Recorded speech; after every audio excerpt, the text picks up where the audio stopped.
Howdy, welcome back to the shop. Got a little project here that I've been working on for quite some time.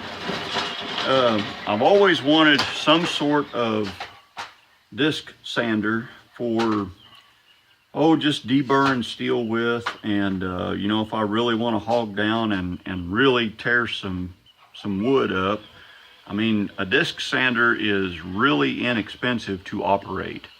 These sanding discs last quite a while, and they are dirt cheap. I think a pack of 36 grit or 80 grit sanding discs is only like $4 or $5 at the feed stores. So they're really economical for the amount of use you get out of them. So to get started here, I just took a scrap of plywood, clamped it down in the drill press, and drilled a 7/8 hole through it. And then I took a 7/8 bolt, reached up from underneath, and screwed a nut on it without moving anything. That way I knew that this hole was going to end up being concentric with the hole that I'd previously drilled. That's important. After I got my hole drilled, I just took everything out, set this up, drilled and tapped for a 1/4 inch set screw. Now this motor I had laying around, it's been laying around in my shop for 10 years. Came out of an old ceiling fan. It's a 1/3 horsepower, 1/3 horsepower, 1725 RPM, plain old ceiling fan motor. This does have a start winding. It's not a capacitor start. I think it's called repulsion start. It's the kind that's got the little switch inside of it. No capacitors. So, like I said, this has been laying around for a while. I drilled a hole in the top of it and wired in a toggle switch in line with the cord. That way I didn't have to worry about a box anywhere on the side of it.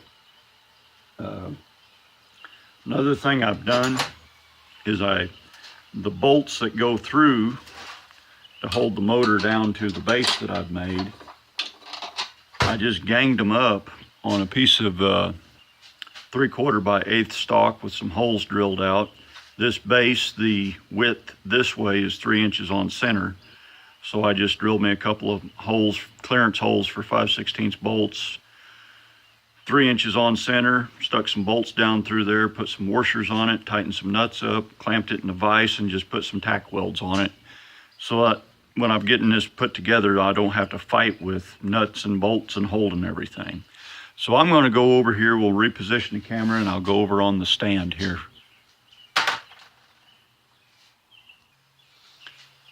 Okay, this is actually the stand for my Chicom bench grinder. Bench grinder mounts here, and you would use it from this side.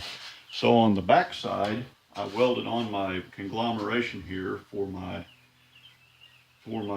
disc sander.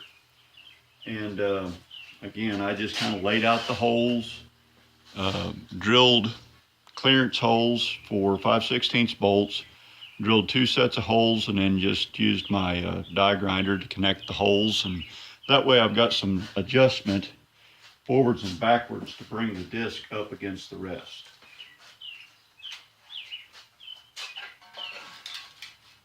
So that goes on there like that. Now you can see why I ganged up these bolts.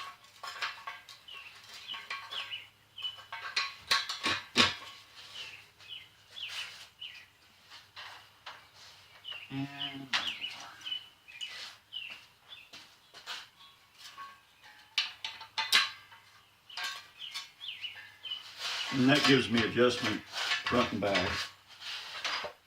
And this is the rest. Put this together just out of stuff that I had laying around. It's this is a piece of 3/8 by 1 strap. I just drilled and tapped me a hole through there, welded some square stock, drilled a clearance hole for 1/2 inch through it. Put this on there just to keep it from flexing when we clamp it down. And this is kind of a quick detach rest to where, you know, you can get it on and off quick to change your wheel or change your sanding pad. So I'll spin the camera around again and we'll look at some of the stuff from the front side. Okay, we're back. You're looking at things over my left shoulder. I'm going to put my little adapter on here.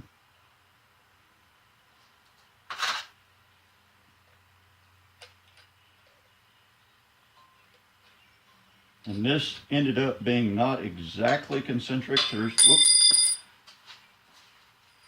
There is run out in it, but it's only going 1800 RPM.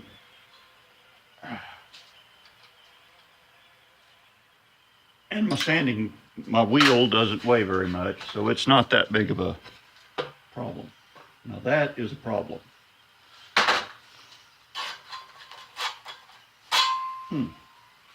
Well, that sucks.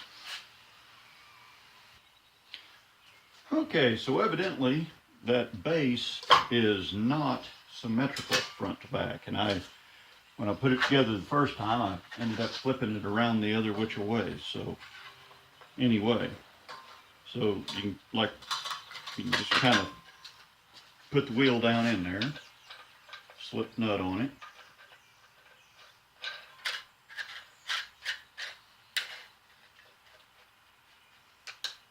And this does rotate counterclockwise as you're looking at it. So this ought to just drop right down on there.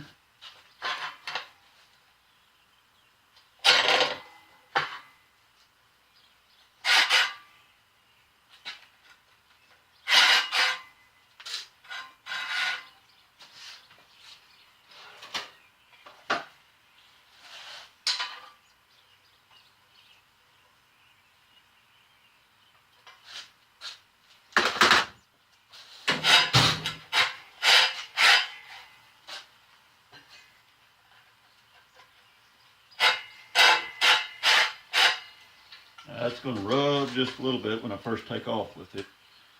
I haven't had this put together and running yet, so it is going to make some squalling noise and sparks are going to fly everywhere, but that's okay.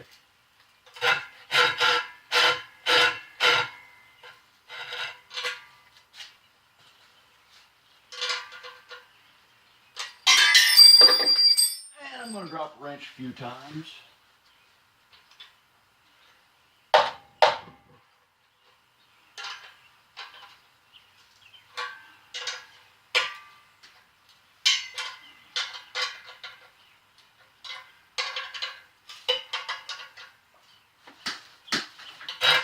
So I won't bore you with all the little details on this, but I'll be back in just a minute once this is wore out its own clearance, and we'll go from there.